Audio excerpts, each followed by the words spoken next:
What's up, everyone? Welcome back to Line of the Stars. I'm Jordan, and we're back today with another episode of the DeAgostini Millennium Falcon from Fanhome. And we kind of have a special episode today. So first up, I got to say, I haven't recorded with my phone in a long time, but today, because of the mobility of this episode, well, we kind of need to use the phone for the recording. So things might be a little different. We're not going to have that weird phasey, inny, outy, what do you call that, focusing. So, hey, a little bit of a treat for you guys, and a little bit of a difficult task for me because recording on the phone requires just extra steps. But anyway, as I lament, today, the reason why it's a bit of a special episode is we are going to start painting the lower half of the Falcon. Now, this has been a long time coming. I've been building this model now for a year, and the fact that it's a year later and I get to use all of the skills that I've built over this last year to start like really digging down and doing a good job of painting this model, I'm super excited about. I've already started painting the perfect grade Falcon, and I gotta say that that's a lot of fun, but this one is going to be interesting because there's no masking kit for it. But before we do that, we need to talk a little bit about a storage solution. So, as we've gone along, like all of us that have been building with this model as it's kind of come out over the last year, we're all coming up on the part where this thing's starting to get a little out of control, and storing it is a bit of a pain in the ass. And so, what I have done is done my research, and as crazy as it is to say, here is our storage solution. So, what this is a expandable TV packaging kit. This is the medium size one, so it'll hold a screen up to 40 inches. And it kind of works out great because our Falcon is 24 by 36 through the magic of editing.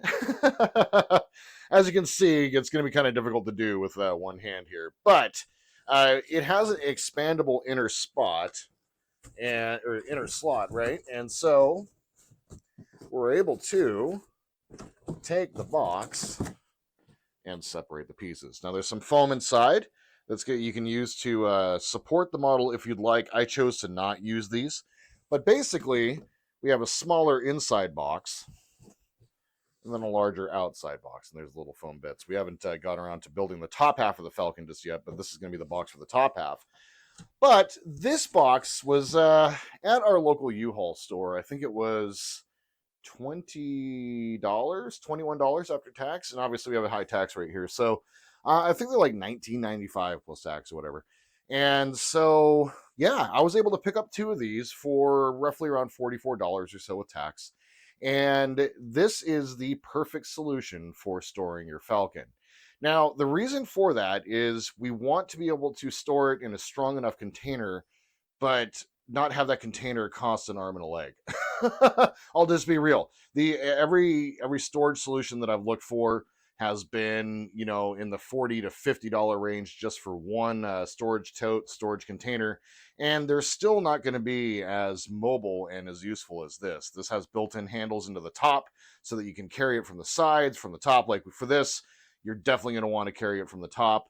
But it's super stable. It's meant to be moved with. It's meant to be stacked. And I have the two of the boxes right now stacked up, like obviously not right now, but when I'm not building the model, I have both of the boxes stacked up. And it's really convenient because this model really does take up a lot of space. So let me go ahead and cut real quick, and I'm going to come back and I'll show you the lower half and give you a little test because I've already painted it. We're just recording the front half of the video now because magic of editing. So let's go ahead and get to the other half, and I'll be right back. So it's been a little while since Soji has made an appearance on video. So Soji, say hi. Very nice. All right, so there it is, the lower hull of the Falcon. Now remember, when this thing is fully built, it is 24 by 36, so it is a very large model. That's 2 feet by 3 feet. So this is why we want to use this box. It expands out, but the handholds match up. I'm able to pick it up from the center, pick it up, move it. And you can see, just like so, we pull the Falcon out. I have cut out a large portion of a box. This is a box I found over by the recycling bin. And I had this one as I try to get this out. One-handed, this is a little difficult, but there it is. And it's just 24 by 36. As you can see, the evidence of the paint. There it is along the outside. So this fits inside this box. You slide this back inside. This slides inside that. Then you slide that underneath the bed or wherever you like. This is a fantastic and cheap storage option for your Millennium Falcon. And I I gotta say, I was getting desperate. It's also going to store a cat. I can see this. So we'll leave that in frame here as we get ready to go over to the painting. As Soji goes and gets herself stuck inside the box. I love it. But this is a very economical way of storing this model, and we'll keep it safe for the next 10 months as we finish up getting this model built. So let's go ahead and get on to painting, and we're just going to do a quick little clip. This isn't going to be a very long episode today. It's just I wanted to be able to show you a couple things, and it's been kind of a long week in getting everything together. So let's go ahead and move on to a quick little montage of me doing my primer and then the first coat of paint, and then we'll come back and talk about how it all turned out at the very end. We'll be back.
right, so here we are, and I gotta say that, I obviously just recorded the previous segment right here, and there's Soji. She just got her way out of the box there. But I just recorded the previous segment, and kind of moving this made me realize that I need to do one thing real quick. As you're assembling this jig, if you're a little bit behind, or when you have the opportunity, I would go ahead and just basically go through here and tape together the pieces in between. You're going to want to be able to move this around because I want to be able to do all the painting on this surface here. As you can see, we got our outline from the overspray, but I also don't want to be painting on the jig because I don't want it to be getting that anywhere and rubbing it onto the model. So one of my thoughts is I'm going to tape all those pieces together, that way I can just kind of move them. But obviously for right now it's kind of difficult for me to be able to show you the model when it's not just sitting on top of the cardboard there. So let's go ahead and get a little bit close here. And I just want to show you how good this paint job turned out. I was very impressed. Once the primer went down, it sealed in any of the, and I apologize for the shadows. I know I should be doing a better job about paying attention to that with different lighting sources, but this is not how I normally shoot. But once the primer went down, it really went into those surfaces and really did a nice job of getting a layer, covering up any of the seams. No putty works required anywhere. It really did turn out really nice. Let's try to minimize some of that shadow there.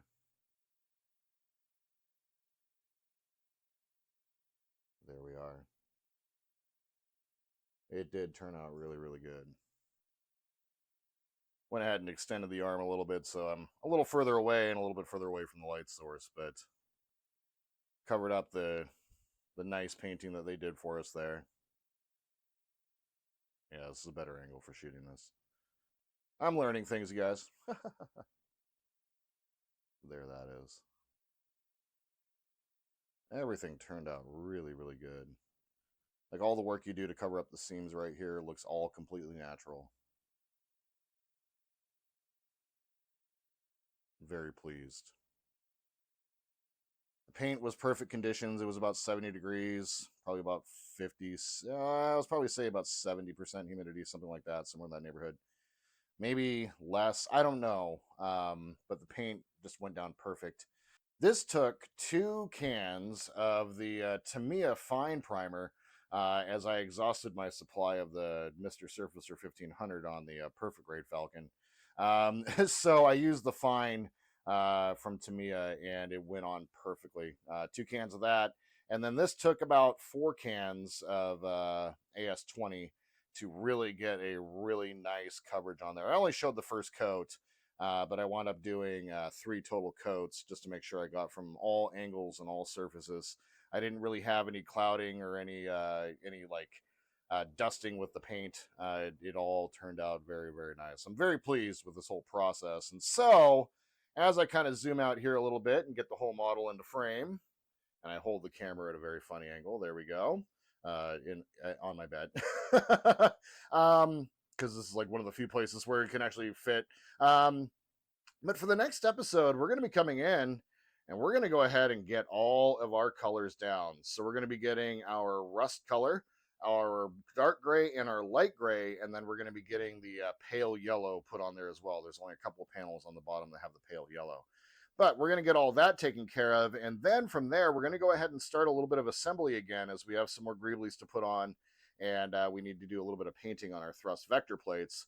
And I want to be busting out the mission models insignia white for that because I really am looking forward to getting some different variations of the insignia white on here and getting it, a little bit some warmer tones and getting it a little less all the same color. So that's what I got for you guys today. It's kind of a quick and easy one, but it was a lot of work in progress. I've been preparing for this for a long time to finally get all of this done and get it done really well. I'm very pleased with. So, as a reminder from the beginning of the episode, check out your local Uhaul place. You might be able to catch that QR code. You guys catch that a little bit, and we'll get a little bit closer. Okay? You guys catch that QR code. It's for the assembly tips, but then it'll take you to a link to that product. As I don't have the ability to put links into products just yet down in the description. So that's what I got for you today, and I just want to say thank you. I know that there was a million things y'all could have done today. Instead, you spent a couple minutes with me watching me build a model, and I think that's pretty damn cool. You guys have any questions or comments, tips, tricks, please leave them down below. Like to support the channel, please like and subscribe. And my friends, until we see each other again, I hope you all have a wonderful day in this beautiful world wherever you happen to be. And just remember, my friends, that this is the way.